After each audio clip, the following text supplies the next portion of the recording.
Hey everybody, this is James. Marco. And Nabil. Welcome back to the Movie Pals Podcast. This is episode 206, and today we are reviewing the new reboot of the Toxic Avenger. Let's get into it. I'm a monster. You're not a monster. Show him your good heart. Hey, buddy, I'm your dad. What the? I wasn't even involved. But sometimes, you gotta do something.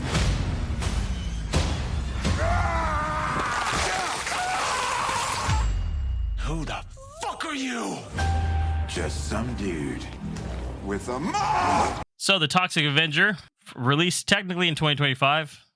I mean, technically 2023, but it was at a, Fantastic Fest or something like that. It was at a festival, Yeah. and then We don't they're really count that.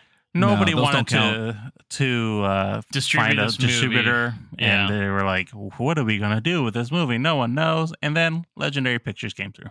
Yeah, they're like, is Roger Corman still alive? So, Look, we go by actual release date, okay? yeah.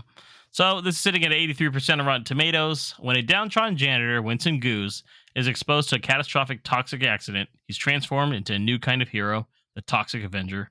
Now, Toxie must rise from outcast to savior, taking on ruthless corporate overlords and corrupt forces who threaten his son, his friends, and his community. In a world where greed runs rampant, justice is best served radioactive. This is directed and written by Macon Blair, who wrote and directed, he directed I Don't Feel at Home in This World Anymore in 2017. This is based on The Toxic Avenger by Lloyd Kaufman and Joe Ritter. This was, like we said, was originally released September 21st, 2023 at Fantastic Fest, but worldwide release now, or limited release technically, is August 29th, 2025 in theaters. So budget-wise, by the way, I got confused. I told Marco originally it was $500,000. That was the original Toxic Avenger. So Yeah. this movie was made for something about 12 to 15 from what I've heard. I mean, I So- would think that some of these actors got some money out of this. Maybe Somewhat. not a lot. It is but a little low budget bit. film, but Yeah. it's not quite like confirmed. But this stars Peter Dinklage as Winston Goose / the Toxic Avenger, the voice of him. Luisa Guerrero is the suit performer for the Toxic Avenger. Jacob Tremblay is Wade Goose. Taylor Page is J.J. Doherty. Kevin Bacon is Bob Garbinger. Elijah Wood is Fritz Garbinger. Sarah Niles is Mayor Togar. Julia Dabbs is Kissy Sternovan. Julian Kostov is Bud Berserk. And Johnny Coyne is Thad Barkabus. So let's start here, guys. Just in case people have not heard from us before, what is your history with the Toxic Avenger franchise? Start with you, Nabil. Well, if you recall, I did introduce this a couple of years back, or probably really just over a year. It's To last the year, pod, I believe. Yeah, to last year to the pals for Mikey's little Oscar film that he had to watch, and that got our friend James here on a bigger rabbit hole that I did not anticipate. Was it Mikey? Was it Mikey that had to watch it? I It thought was Marco had to Mikey watch that- it. I had Mikey Oh, watch wow. this Mikey, it was Mikey. because I thought yeah. he'd find it interesting. Mm. And then James decided, you know what? I'm also going to watch all these films because he's crazy like that. So, so I know the franchise. I've only actually seen the first one and the fourth one. I don't believe I saw the other two. That's a in weird between. jump, by the way. It Just is, let you it know. is a weird jump. Yeah. That's a weird jump. And the fourth one I hadn't seen in years. I saw the first one in anticipation of having Mikey watch it. So it was on last year. And then the Toxic Crusaders. I was a big fan of the animated show. I had some toys as well as a kid. And there was a game as well, if I remember, that I used to play with my brother on Sega way back in the day. So I had some familiarity with it. The movie, like the actual film itself, the original one, I probably only saw a couple times because, way too young to be watching that, and never really revisited it until last year. So I have a general idea of how the franchise is. What about you, Marco? I have some experience with the Toxic Avenger. I saw the original movie years ago as a kid and as a teenager. I thought it was, it's one of those cult classic movies you just watch and kind of like laugh and enjoy its goofiness and how just absurd it is. And then I think I was telling to Bill earlier, I last time I saw it was like a little before the pandemic. My brother randomly wanted to watch it, and we just sort of put it on and we're just kind of laughing our asses off. I mainly have more experience with the cartoon that came out like back in the day. I would watch that thing like religiously, and I had some of the toys too. I had the Toxic Avenger. I had some of the play sets, and I don't know. It was weird, but I enjoyed it, I guess. Kind Aside of a from weird that- franchise, right? Like, Yeah, strange. The toys I remember, like, they were similar to like the Ghostbusters, where they had like the green ooze, like it was like Yeah, the I remember toxic those. stuff, and they had one where like ooze out of them and stuff, and it was like pretty a cool. gross out kind of thing. Yeah, A lot of those yeah. 90s like gross out, like, ugh, this is nasty. Yeah, and anything that had like ooze or like, you know, like gack type stuff, I would love like getting that as a kid and you know, playing with my toys like that. I never got to see any of the sequels. I never took the time to watch any of them. I know you did, James, and you went down the rabbit hole. And truthfully, you doing that has made me curious about the rest of the franchise. Like I know they get terrible as you go down the line, but I mean, I have this morbid curiosity. yeah, it depends who you ask, I guess. Yeah, but that's really all my experience with Toxic Avenger. Yeah, I remember the Toxic Crusaders a bit. I don't ever think I watched it though. It was I only think it probably only had like this a is season. this is the only way I remember the cartoon and toys was because they were always at like the discount stores, like at Mac Frugal's. I'm gonna date myself here, but they That's used where to be I there. lived out of. Yeah, They used to be there a lot, so sometimes we'd be buying like no one bought these toys. So like, hey, look at this, Dude, I I got miss Mac Flintstone Frugals. toys. Dude, they had the old Masters of the Universe toys in there too. They had Transformers or Beast Wars Yup. toys. I'm like, this is Yup. crazy. all right. I didn't realize like the show had ended years past, but I was just like, I'm catching up. So I remember I had like a Toxic Crusaders coloring book. I remember that as a kid, randomly. Yeah, I think I remember that too. Yeah, Yeah. it's just cheap, and you know they were there, and so Yeah. nobody was buying it. And So, back in the day, of your course. parents were like, go ahead, get anything you want. You'd be like, oh my God, really? Yeah. Not knowing. You're like, wait a minute. These came out 3 years ago. But that or like KB Toys. Just KB Toys. Just having like, Man, we're really dating ourselves. yeah, here you go. Nobody wants this crap. So, Basically. but yeah, I didn't watch the movies. I was aware of them, but it just didn't look like that. The trauma kind of circle of movies is really, you got to be kind of a specific person, I think, to really like them. But yeah, last year when Mikey got into it, I think I watched the first one at the same time that he watched it, just because I was interested, because I was like, I want to check it out. And I remember not liking it, and I still don't actually like it. But then I was like, hey, there's like 3 more. Plus, I even watched the Sergeant Kabuki Man spinoff. It's a character from the universe that has his own movie, and I actually thought that was the best movie out of the whole lot of them. Oh, But you I watched went Like a into it. random. Yeah, it's random. He's like a kabuki detective, and it's ridiculous. But they are like over the top. They're campy. They're kitschy. Like they're super well, like self-aware of how ridiculous they are. But they were shot on like shoestring budgets. Yeah, The second and third film were supposed to be like the same, like the sequel. But he shot so much, he's like, I'm just gonna split them up. So that's why there's like a 2 and 3. And the fourth one is like ridiculous. So that's why, Nabil, you say you only see the first and fourth. I'm like, what a jump, man. Not a huge fan. Can't say I am. I mean, I've seen them all, but it's definitely not a series of movies that I'd probably ever revisit, in my opinion. let's hope not. Let's hope not. He says that, guys, but we know James. He likes to revisit a lot of films. He No. talked about that Sergeant No. Kabuki quite a bit. They did a 4K release of the Toxic Avenger stuff at the time when I was going through them, and I was like, should I? Then I was like, no, I'm good. And Sergeant Kabuki, I think, is coming out on 4K from Kino in like the next 2 or 3 weeks, which is random. Oh, there you Can't go. believe it. No, I'm not getting it though.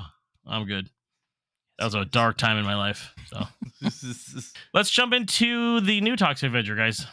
Like, what were your thoughts about it going into it, and what did like we've been going over our new little segment here? Did it meet your expectations? Did it not? Let's start with you, Nabil. You know, going into it, I saw the trailer. I wasn't sure if I was going to like it or not. The trailer there's obviously big names in there, but it's definitely showing like this is going to be a low budget film. We're making this a B film. It leans into Yeah. it. Yeah. It really does. And so I was like, oh gosh, are they really just going to rehash this whole thing? But going into it and watching the film, I was pleasantly surprised. This was way better than I expected. Like, my expectations were real low, And the only reason Especially, you said you've seen the first and fourth movie. I'm like, oh, Yeah. I bet. Oh yeah, I was like, this is gonna be terrible. But I know Elijah Wood likes some weird horror stuff, and I'm not into the same kind of films. But Mhm. he's like, well, he's interested. But then I saw Peter Dinklage and Kevin Bacon. I was like, well, maybe they're just trying to do something weird. Maybe they're just fans, so it could be better. But yeah, going into it, wasn't so sure. But watching the film, yeah, this is a better film than it deserves to be. To be honest. Yeah, no. And speaking of Elijah Wood, the previous film that Macon Blair made, I Don't Feel at Home in This World Anymore, stars Elijah Wood. So that's why. Yeah. That's probably his connection, I was assuming. So what about you, Marco? Similar to Nabil, I didn't really have any expectations of this movie. I remember watching the trailer. At first, I thought I never saw a trailer to this movie, but then watching the actual film, I was like, oh, wait, no, I did see a trailer about this. I remember Peter Dinklage was going to be in it. But then I remembered I only watched half of it because I didn't want the rest of it spoiled. I was like, I'm morbidly curious. Let me see how this goes. Mhm. But even still, I didn't remember much of the trailer. So I had like just no expectations and was just going to go in, see what the movie is all about. And I was quite impressed. I'm not going to lie. I was entertained. I saw it with James. We went to a theater in Vallejo, the Century 21 out there, and it was quite entertaining, to say the least. I think Dinklage did a great job. I didn't even know Elijah Wood was in it. I didn't know Kevin Bacon was in it.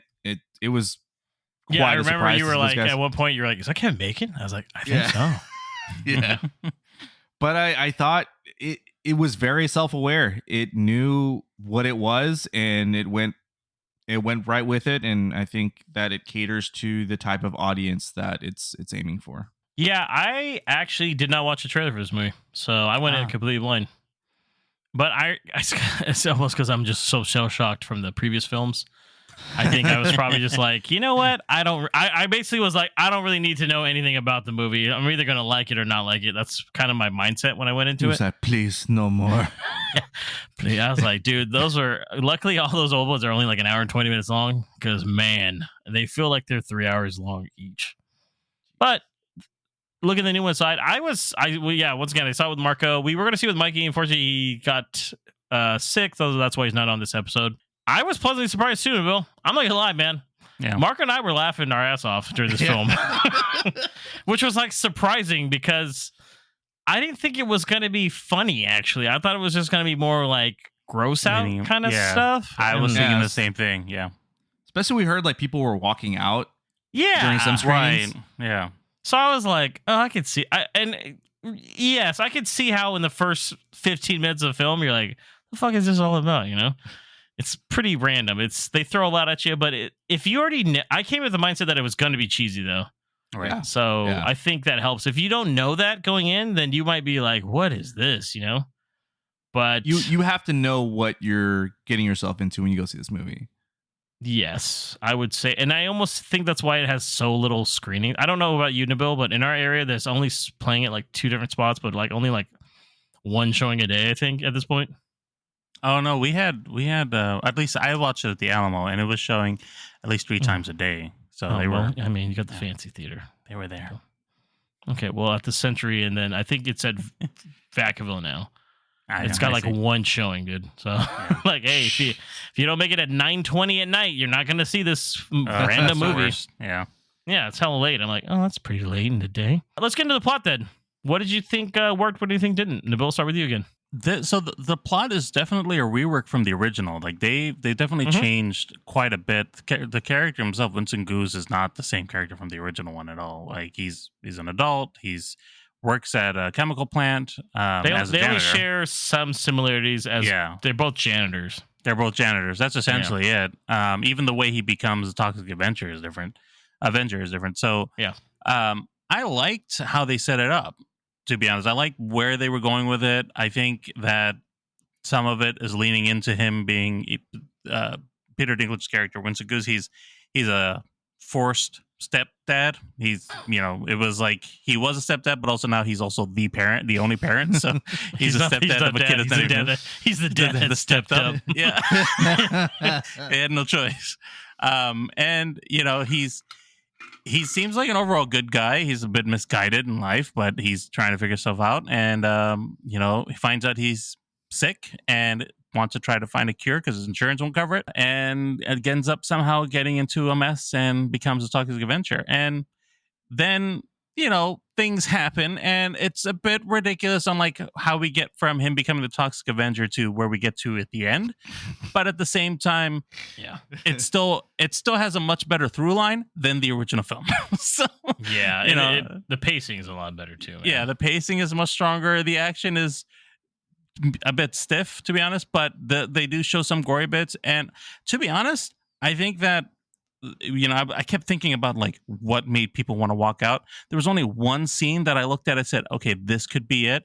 And it was the pivotal scene that's in the original, in the restaurant, where it shows the guy's rear end and his intestines are like coming out. Like I see that, and like, but it was like a split second. It was gross, but it didn't linger on it. So I was like, that's not the worst thing I've seen. They can't linger on it too long, especially with effects, because I think it's just budget wise. Like they just didn't have the budget for it.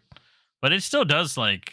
It's gross. It's gross. It's gory too. Yeah, the film's gory. But like you said, James, like going into this knowing if you already knew what the original film was, I was kind of expecting the same thing, like arms being pulled off, faces being, like it's. I mean, the first one shows a kid getting his head ran over, which they kind of they do a little homage to that. This one, kind of. Like they drive over, I think, a watermelon or something at one point. Yeah, and I was like, oh, that's the head, because originally I think they used a watermelon. So I was like, oh, look at that. What I think didn't work was Kevin Bacon and Elijah Wood's characters. They just seem to be a bit too over the top comparatively, where I know it's kind of throwing things out considering that the Toxic Avenger is like a thing, but I think that I think Kevin Bacon he looks like he's having a great time, but he goes really far. But then when you see like Elijah Wood, like, okay, he really wanted to lean into this weird like Igor looking character. So I think that threw off a little bit of whatever groundedness they were doing. I think the performances were a bit big, but again, it worked with I guess the whole context of the film. But it was something that I think they probably could have fleshed out a bit more, or maybe didn't even need to have both characters. They could have just had one villain and been fine, kind of thing. So that was my only big thing. Yeah, I think they do it because it's supposed to. It kind of ties in with the story. Yeah, with like, oh, does he really care about his family, right? Or like we'll get into it a little bit, but Fritz sees him. He kind of comes around near the end slightly, and he does. Yeah. It's almost like because he realizes something, but we can talk more about that after. What about you, Marco? What worked? What didn't work? I think I kind of disagree with what Nabil was saying, just real quick, on what didn't work. I think Kevin Bacon and Elijah Wood did great. I think the over the topness just added to it, especially with the type of like genre this movie was going for. It was going for that cult classic, over the top, super cheesy atmosphere. And I think they pulled it off really well. And because they hammed it up even more, it made it more hilarious for me. Yeah. I think for me, what didn't work was the pacing at the beginning. Not that Peter Dinklage did bad as Winston Goose. I think he also added some charm to it. And it was nice to get to know the character and see where he's coming from, and you empathize with the character because, like Nabil said, he's going through a rough spot, looking after his stepson. He got diagnosed with terminal illness and he's broke as hell and everyone treats him like crap. So I think that added, charm to everything, but it lingered too much. Like we were, 15-20 minutes into the movie, and I'm like, so when does he turn to the Toxic Avenger, dude? When are you turning into Toxie already? Yeah, basically, dude. I was like, okay, man, I get the build up.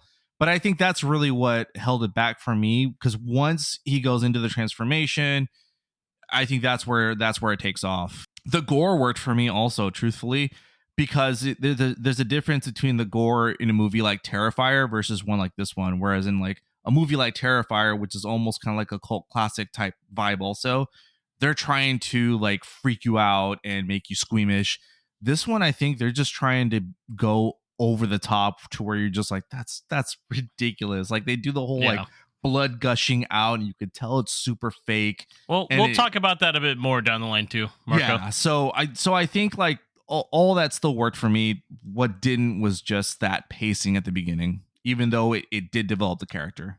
I thought pacing was fine because I think they mixed a lot of comedy in it in the beginning. Just even when he's finding out about his disease, like the doctor's getting interrupted by background noise. and so you never really know what it is. You so, don't, but yeah, you're you don't just know like, exactly what it is. Yep. yeah, you're just like, I just know it's bad. So, Or like the part where he's like, there is a cure. He's like, why didn't you? He's like, yeah, I should have led with that, shouldn't I? there's a treatment, not quite a treatment. cure. It's I guess. treatment, Yeah. but yeah. He's like, oh, I don't know. He's like, I'm not really good at that. So. But for me, I think it was just there's a lot of characters in the movie, and JJ Doherty is the kind of the girl that's investigating the Garbinger family and the business. And I felt like she was probably the weakest link for me. Yeah. Honestly, like she I didn't agree. really add much. You could have removed her from the movie and still it would have just flowed just as well, honestly, in my opinion. Because she there's a few scenes where it's funny because she adds to it, but I didn't think she really added too much to the film. And it's just one of those things where it's almost like an added plot just to be like, oh, now we have like someone else that it was investigating this, so this is why he's involved and blah, blah, blah. It's like, oh, we're kind of overcomplicating such a stupid story to begin with, in my opinion. So, but plot wise for me, like pacing, I thought was fine. I thought action was cool. And like we said, we'll get into that, but let's jump into characters though. So overall, what did you think of this version of the Toxic Avenger, or Toxie as they nickname him? Like, does Peter Dinklage's performance elevate it? Or, I mean, like I said, he doesn't do he's only in the beginning of the film for the most part. Right. And then he just does the voice. He dubs over the voice and someone else is actually acting. So did that work for you guys? I think it was a bit noticeable for me, just the dubbing Was it? over. Yeah, I noticed it a few times. You're like, that don't match. We just saw the doesn't Ninja match. Turtles. Exactly. I think that probably added to it. I was more hyper aware to that too. But as a performance, I like Peter Dinklage. I like what he did with the character. It was a perfectly fine thing for the story. And Toxie himself was interesting enough. You know, it wasn't like he wasn't still portraying his emotion and like he wasn't himself. It just was disfigured. So like in that context, as a character and what we had over there, I think was great.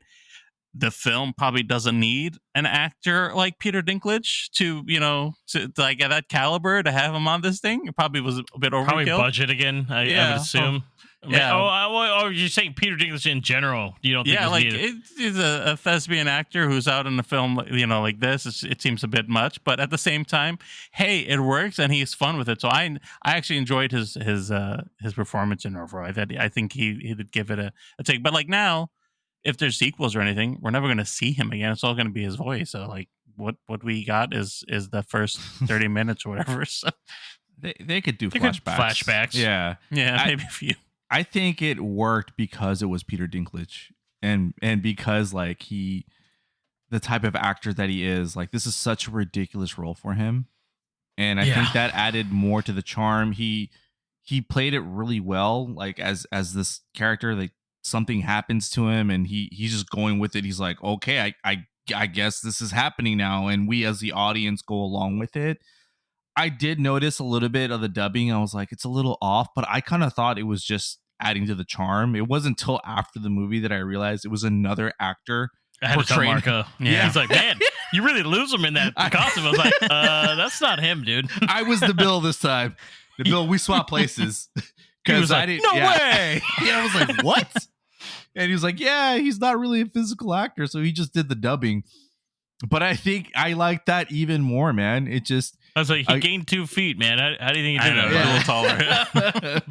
It catered to me specifically. I like cult classic movies. I like cheesy movies that go like the extreme and are self-aware, and that's their gimmick. That's what they're trying to go for. And I think that Peter Dinklage understood the assignment and performed it really well.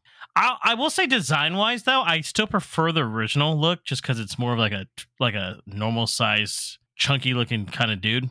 Pretty bulky looking and a little more intimidating because this one kind of goes with Peter Dinklage's height, which is nothing wrong with it, but he is kind of like a short guy. It kind of looks like a gremlin, though. And then as like a Toxic Avenger, like it's just like a deformed gremlin. Suddenly, and he's coming out of the ground like, whoa, what is that thing? He's like really creepy looking too in this one. And I was like, the one eye is really just bugging me. Oh, dude, the one eye was disgusting. And I was, Yeah. though, especially because it kept popping out too. I was like, oh He my could gosh. use it though as like a little telescope. You put it on, like, okay. Yeah. it's Did there. you like the makeup effects though, James? I actually really enjoyed Yeah. like It how worked out. well it was put together. I thought it was gonna look like I said. I didn't watch any of the trailers, but I saw a lot of the posters and the little still images, and I didn't really know what he was gonna look like until I Yeah. saw, and I was So you like, saw oh. And like he's like pulsating a little bit. If you see that in the beginning, he has a Mhm, purple in mhm. there too. I thought that was a really cool effect that they added Yeah. with it. Yeah. So we've already talked about Bob, but I do want to talk about Fritz a bit. Fritz for me worked for the most part Really? because I like that he kind of comes around in the film and sort of sees himself in Jacob Tremblay's character. Like, hey, he's like, I know people that used to care, stuff like that. And I thought it was hilarious that he's like the manager of this band called the Killer Nuts that I think steal the show every time they show up on screen. Oh, Like, 100%. It was hilarious. You It's basically like Slipknot, but like just like But murder. yeah, and they all have like this thing that they all do. Like there's a guy that just does parkour for Yeah. no reason. He's just standing still, or whenever he gets out of the van, he just does a That backflip. guy He's is the hype guy. hilarious. He's the hype guy. It's so hilarious. and he's just like, yeah, nailed it. And just flipping. Yeah. The freaking the singer just does these weird noises every time, and this creepy laugh, and it's super. He's hilarious. almost supposed to be like an ICP and like insane Yeah. clown Yeah, posse yeah, guy, I think, basically. right? And it was just like, why? Because he's talking like, "Oh, we got to get ready for this mic check." He's like, "It's for the community," and I'm like, "Dude, you just killed like 14 people, dude." Oh man. Truthfully, yeah, I think they were a great addition to the movie, and I agree with you, James. They were scene stealers every time they were on. Yeah, Yeah. they were great comic reliefs for this whole thing, for this ridiculous part of it, and they all had their individual characters. As the reveal with the guy with the chicken head, I was dying. And that was hilarious. That's the scene where I think having Taylor Page, her scene, because she's like about to throw up because she's so sickened by it. All right, Like that added to it. I was like, that's cool. It's like she's like, just put it back on. She just is like a little baby face in there. It's like, what the hell is this? So one other character that I did want to bring up too was, I don't know if like Wade, we get enough of him either. Like we're supposed to feel for Jacob Tremblay's character because he's like, oh, that's his stepdad, and his mom died, and he's doing this weird dance thing at one He point. was kind of the weakest for me, to be honest. I like Was him. he? He was in the room, right? With Yeah, he's Alison the same Brie. kid from the He's the room, same and kid, also right? he was in that movie, the R-rated film where him and his friends, like the kids cursing or whatever. I forgot what it was called. yeah, that's right. Yeah, I mean, I feel like because we don't get a lot with him. Like there is a sad story. I think he's just more to anchor Winston Goose more than anything.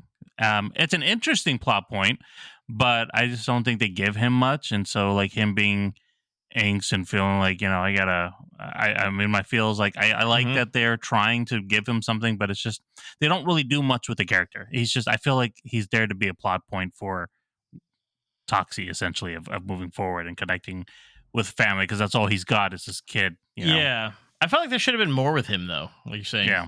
That's what I'm saying. Like, they don't do much with him. That should have been developed more in like the first 15-20 minutes. But yeah, I agree. But once It's- again, it's like, I Yeah. get it. I Right. get it. We're not there to watch Wade Goose. We're there to watch Winston Goose become the Toxic Avenger. Right. he's just It is there. kind of hilarious that he's like, hey, because he shows, he's kind of like an introvert. They're trying to play it Right. off like, hey, he doesn't really have any friends, and his connection was this is to his mom, and that's why the interactions they have early on are, I think, are pretty good. I just wanted more of it, honestly, because it from that point forward, when he becomes Toxic Avenger, it moves fast, man. Yeah. And he really just becomes like a damsel in distress. They're like, now he has your son, and we have to save him. Like, okay. Basically. Because then he's like quick to be like, that's my dad. I'm like, dude, you hated him like a day ago, dude. Yeah, So- seriously, it wasn't earned. Any other characters you guys want to talk about? Kevin Bacon's character, Bob Garbinger. Yeah, we I talked think- about him a bit. Any more did you want to bring up about him? Yeah, I just what the scene where what's his name? Peter Dinklage's character, Winston Goose, goes up to him and is asking him and asking for help, and he's just like, yeah, I'll totally help you out. He's everything. like, man, you're awesome. He's like, I know. And then you just hear him talking smack and saying like, when he just closes the door, and then and then Kissy is talking I to him, want you she's to like, I want you to fire him, hire him, and then fire him again. I was dying, dude. I was like, dude, I was like, how evil. that's hecka messed up, dude. He's so rich too. That's why. Yeah. And then one other plot point is like there's the mob plot point that's so unnecessary in this film with Johnny Cohen as Thad. It's like why is this even in the film? Like we got too many characters, man. I think they're just trying. That's kind of where I was getting with even with like the Garbingers. It's just there's a lot of history that we need to get involved with them, and it's like why like just have the central villain like we have, or like have the mobs be the bad guy. That's fine because they start out with like one of the mobsters trying to take over the building. They're bullying his landlady or whatever. So like there's a bad person right there. We can just say you're going after the mafia and whatever. But it's like they just have a lot of they're trying to go bad guys. Yeah, I think they're trying to lean into like the first one to build where it's about the company that's destroying stuff, right? Right. So that's really where the Garbinger family's from. But then the Garbingers have their own bad guys because they're dealing with the mob and they can't pay them back.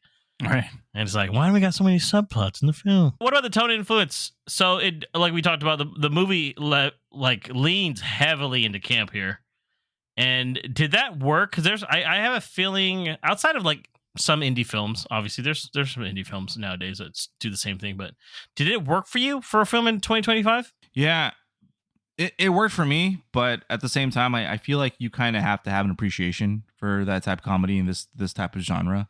Like I feel like if you're not really someone who enjoys this type of film, then it's gonna go over your head, or you're probably just gonna be like, this is ridiculous and bonkers. It will definitely not change your mind, I think.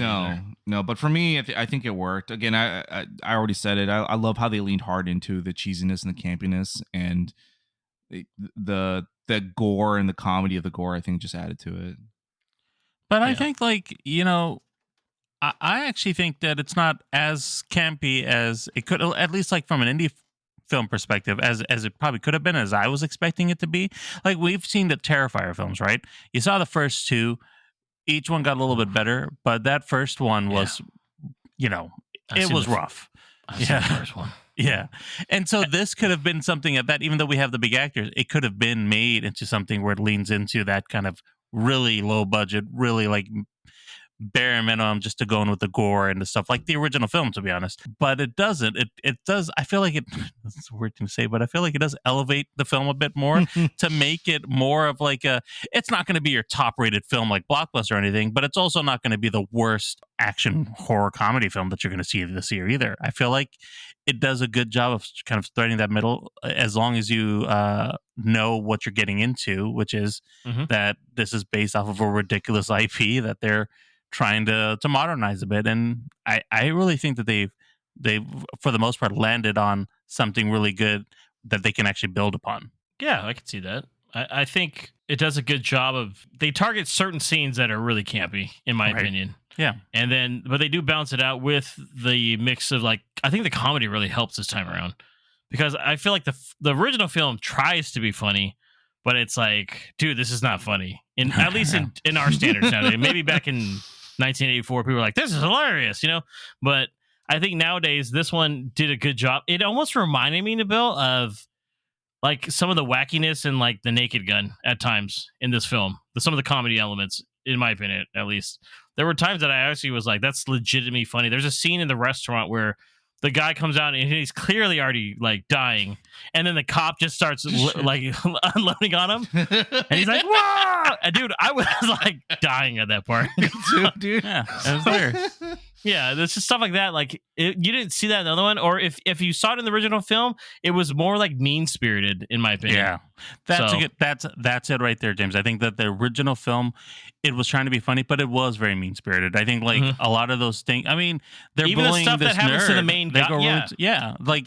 It's really, I think even for an 80s film, like over the top, just mean for the sake of being mean. That's not what's happening in this film, and there's plenty of ways that they could lean into that, especially with Peter Dinklage as a character. Like he wouldn't want to be in a part of that film if he was going to be treated in a way that's going to make fun of his height or his appearance, something like that. So I think like this does a good job of like, it's never mentioned once, by the way. Yeah, it's never mentioned once. He's just a person. He plays the role as straight as he can, and he's down on his luck, and he's trying to do the best, and he's put in a ridiculous situation with ridiculous people around him, and they play pretty well. I think the meanness is more interwoven into the plot in this movie. Like again, that example with Bob Garbinger and him like being a total like a-hole to Winston Goose. It's not like it's mean, but it's got that grace to where you find it hilarious. And even at the beginning, there were people being mean to Winston Goose, and he's down in the ruts, and you're kind of like the movie's kind of laughing with you rather than laughing at you. And it shows because there's a lot of scenes in this film where there's like a background voice of people yelling, and it's like really funny what they're saying. Like they're like chiming in on stuff like, "Hey man, that's messed up" in the background or something like that. Like there's always like every scene has somebody like yelling like, "Oh my god!" Right? Like when stuff like that. It's just it adds to it. I was like, oh, okay, that's cool. Marco, you talked about the action earlier. Then did anything stand out kill wise for you, sequence wise? What did you think overall with the action? I think the restaurant scene stands out pretty well, just because it's just like the first one, right? Yeah, because it's iconic because it's they're paying homage to the original, yeah, and it's the first time the Toxic Avenger like appears and does something heroic, and I totally wasn't expecting that super gross kill that he did. And I was just dying because I was just like, dude, that is just ridiculous, dude. And I know it's just for a split second, but I was dying, dude. It was just gross. The movie is unrated, so I mean, I'd say been hard. Yeah, I'd say it's between that and the action sequence at the end. I feel that was pretty epic too. It's just ridiculous. You got him versus Bob Garbinger, and even Garbinger has a scene where he does this really crazy kill. I'm not going to spoil it, but it's pretty disgusting and hilarious at the same time. Anything to add to that, Nabil? I mean, one of the things that does stand out for me is just that first time you see Toxie and he tears off the guy's arm, and that was kind of something that happened in the film. The mobster's son, actually. Mobster. Yeah, I was like, that's actually, it was funny and also like gross, but it worked out pretty well. Just the way they kind of interact or introduce him as a Toxic Avenger. Like people also hated him, right? And said, "Oh my god, it's a monster," and they went after him. And then, like to your point, Marco, when they do the restaurant scene, he has a redemption, and everybody's like, "Oh my gosh, he's a hero!" Like at least they show the transition as far as the story is concerned, but then they also give us that instance of saying, "Oh my," he just tore off the arm, and his shock of like, "Oh, I just tore off this guy's arm," and it's like vicious. You're like, "Oh my god." Yeah. It gets very intense. Yeah. They do have like a recurring joke with that guy too, where he's like trying to fix his arm. The guy's like, put it on backwards at one point. Backwards. I'm like, it's so stupid. I'm like, oh, okay. So I think that mix of comedy with the violence they found a great way of balancing that out. To bring that in, then, do you think? I don't know how many trauma films you've seen. It's hard to watch some of these, honestly. They were very much low budget films. A lot of people got their start doing trauma films, just like Roger Corman films. But do you think it gives off that respect, like those trauma films with like the do-it-yourself grindhouse kind of spirit? Like overall, does it nail that kind of tone with it, or does this like its own kind of thing? I mean, I don't feel like it's a grindhouse film. When I look at it, I don't think of that. I don't know what you obviously have a lot more familiar with it, but with the genres and these types of films, but just watching it, that's why I say like it elevates it a bit because it has some of that aspect of it. Maybe there's a little bit of the spirit, but I don't think it's enough to call it like there's enough of it for me to say like this is a grindhouse film, but with a higher budget. Like I would say that it's like a B film with really strong writing, to be honest.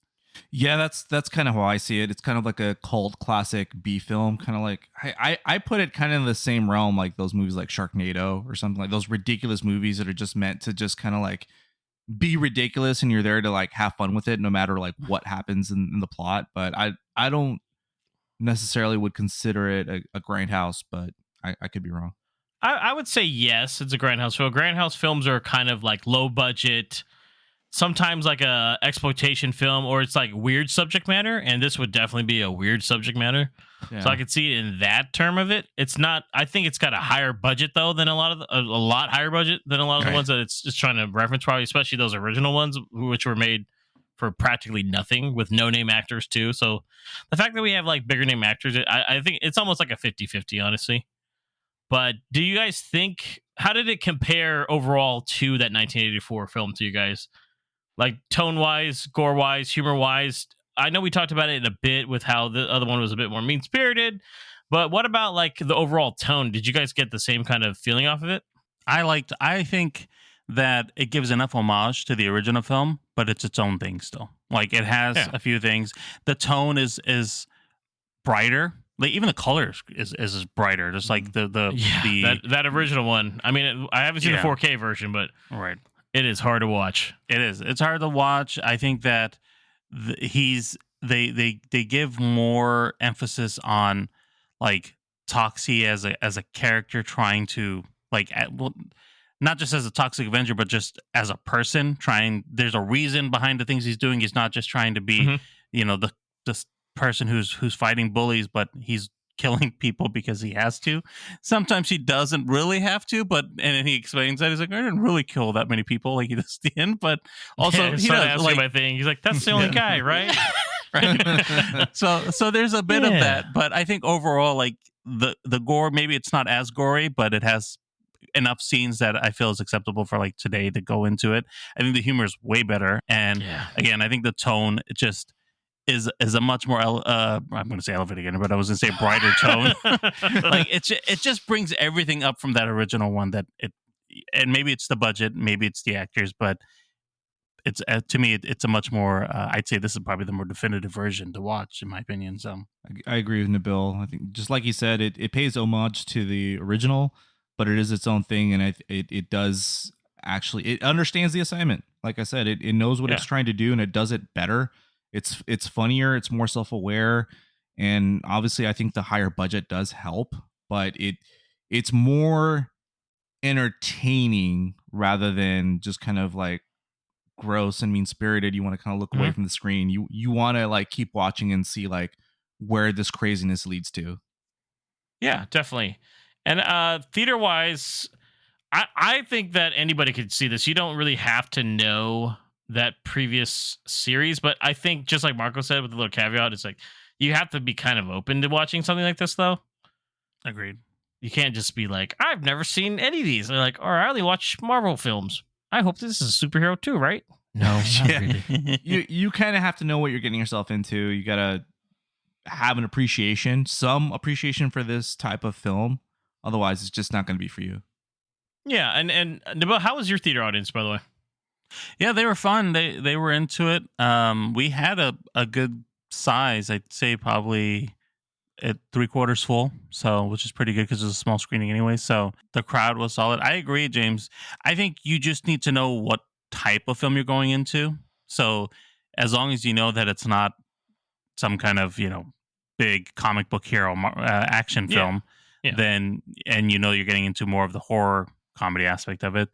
You'll go in pleasantly surprised. Saying this is, like I did, better than I thought it was going to be. I would say light on horror too. I would even consider it. Not that even like, to be honest, there's some I'll say icky parts of the Toxic Avenger and his face and what he looks like, but it's not like I get squeamish. Like me, I can't deal with some of the gore, and I was fine with it for the most part. Like I was able to sit through it and not feel like I had to cover my eyes at something. So yeah, definitely.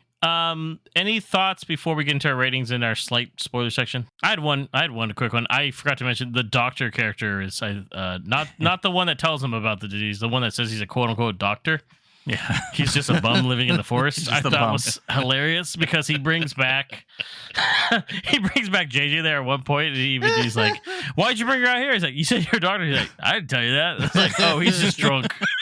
I forgot about that guy, but yeah, dude, I think it's hilarious. He's just like, "Yeah, I don't know." He's like, "You just got to find yourself." Look I used to be a doctor. He says, "And now I'm here, man. I'm living the life." He's all looking around. He's like, "Oh, just okay." Yeah. What would you guys give overall rating of the movie, and would you recommend it? Start with you, Nabil.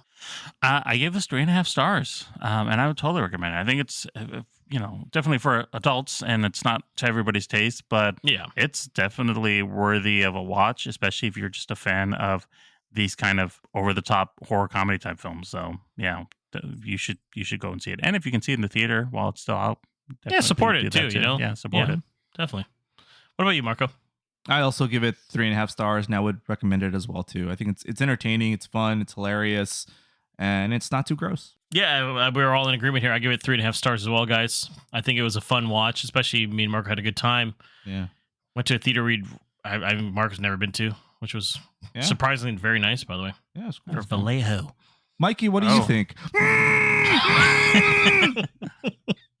Okay, Mikey, we'll get right back to you, buddy.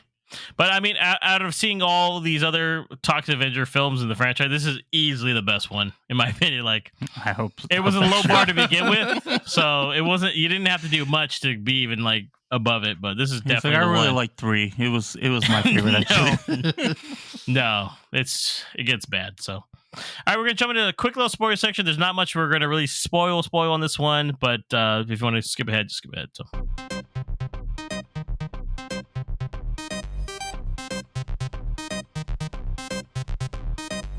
So, I mean, the ending, we got Garminger drinks Toxie's blood, becomes the Wolfman, pretty much, I guess. Yeah, basically. Disgusting. Yeah, I mean, Kissy takes it too and becomes like a demonic-looking freak. I don't know. It scared me, her face, and the yellow teeth were nasty. So, and then we basically have that climactic battle where the Toxic Avenger, Bob are fighting, and it's just trading blows. And what did you guys think overall of the last one? Did it work for you? Was anything stand out for you? Start with you, Marco.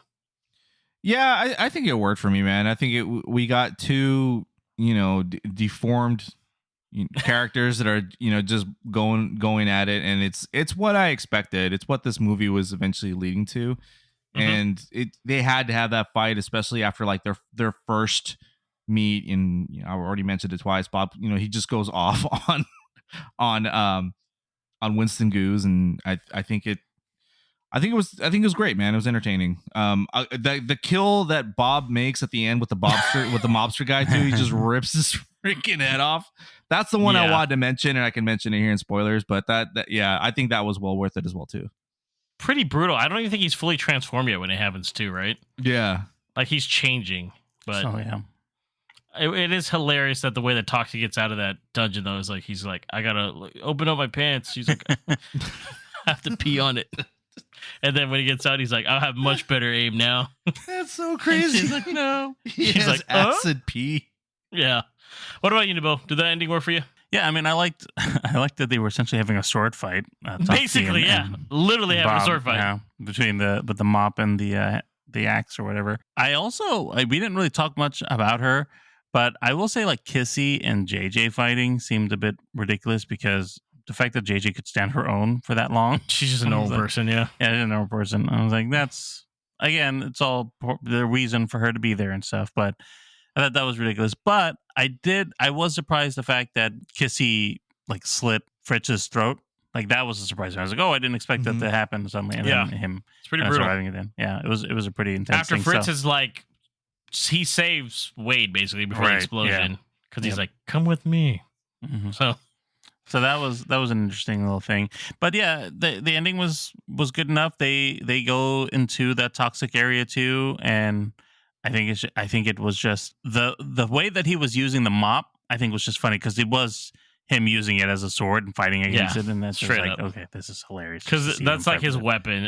He does have like incredible strength too. So he does, yeah. And I think it was funny because like he thinks he got him, and then then he's like, "Yeah, no, we're fine." He's talking to his son. Then he attacks him again. He flips him, and it's like a brutal death in the car because she's like, "Started it up," and then he just blood spurts everywhere and everything. It's like, oh my god! It gets on the sun, yeah. And they're all just kind of standing in shock, and then all this stuff happens. It kind of ends pretty abruptly right after the hospital scene. Like it's kind of like, hey. I did think it was funny where Toxie doesn't really know like what stance, like he doesn't do his like classic thing. He gives her like the Black Power thing at first, and she's like, no. She's like, no. She says no, stop that. That was funny. And then their he's like, banter together was good. I'll say that. Like I don't think like you said, JJ doesn't really bring that much to it. We just get rid of Wade actually too. Then yeah, we should have just got rid of Wade. My bad. So maybe there are parts. Maybe I warmed up to her a little bit. Now we talked about it more, but I will nitpick a little bit and say that costume at the end was different than the other one. And, like, it looked like a lower quality one, so I was like, In the hospital scene? yeah, in the hospital. I was like, that's a Yeah. different costume. I think it's because they don't have the effect on it. Like Maybe that's the what it stuff is. like the purpleness. I noticed that too. Yeah. He's really green in that one, right? He's Yeah. very green. I was like, that's Yeah. not the same costume, guys. They're like they lost an explosion. They lost it. Yeah. Yeah, they lost his. And it is funny. He wakes up and the doctor's like, he's like, "How long you been there?" He's like, "I was eating my lunch." Was it eating sandwich? Yeah. Yeah, I was eating my lunch. I was waiting until you woke up. Yeah. Would you want to? I mean, I don't know if you say till the end of the credits, Nabil, but there's I a did. post-credit Yeah. scenes, and he tells you how to make a perfect grilled cheese sandwich, and then it tells you like Toxic will return in like the most ridiculous title. Yeah. It's just like adding to it. It's basically like they're like, this is probably not going to happen. But would you Yeah. want to see a sequel to this? I would. I would. Yeah. Both of you guys, yeah. Yeah, I think that I read something from I want to say it was the director maybe. He made a comment about why he did that end scene. He said all those like earlier with like Batman Begins and the Avengers, like you made you want to look forward to the next film. And he said that it's been overplayed a lot of expecting to see something at the end of the trailer. So he wanted to do something that was literally boring and was not interesting as a kind of like a satire to that stuff, which is why we were showing him Toxic making a grilled cheese and then his son in the background doing his little dance or whatever. And it's like, I was like, okay. yeah, with a ridiculous, you'll see Super Toxic again ridiculous. into this, in this film and this It's like sequel. Toxie in space fighting Yeah. zombies with And vampires. unicorns. And I was, Yeah. I was like, oh my God. if Only the film makes $1 billion. Yeah. In cryptocurrency or something. Yeah. I was So like, oh. I thought that was funny to see that, and yeah, totally would like to see a sequel of this. I don't know what they do. Hopefully they don't stay in the. Well, the last time he went to trajectory of the other Tokyo, so maybe Yeah. he's going back to Tokyo again. Oh, so jeez. I'll tell you right now, he got into some zany adventures. So yeah, I wouldn't mind seeing one though. I would not mind seeing a sequel. So overall, like I said, I enjoyed this movie. This was a surprise. I actually thought the only reason we even had it on the list was because we had that experience with seeing the other ones, or because Right. Mikey had seen them. So we're like, hey, like it makes sense. But I was surprised by how much I actually really enjoyed it. One last thing, that vagrant doctor also has a one last scene as well too. Like there's this weird mutant bird that you just keep seeing throughout the movie. Oh yeah, Oh, yeah. He It eats finally the has- fucking eggs. It has babies, eating and you think it's like a nice, like cute Because moment, he's like, and then he's next, like, doesn't he Right. say, he's like, and then Yeah. then he just makes eggs out of them. It's hilarious. So funny. yeah, I forgot Those- about that. I will say, just as a general thing for this film, they do a great job with the running gags, like those little background running gags. That's just what I'm like you saying. said It with Naked reminded me Gun, a like, little it was bit of really the good. Naked Gun stuff, Nabil. Yeah, very solid. So I don't know like what the background is of the writer, but I think that they did a really good job of like keeping those gags running and feeling like He This is so funny, must yeah. have been a really big fan of the original ones then, Yeah. honestly.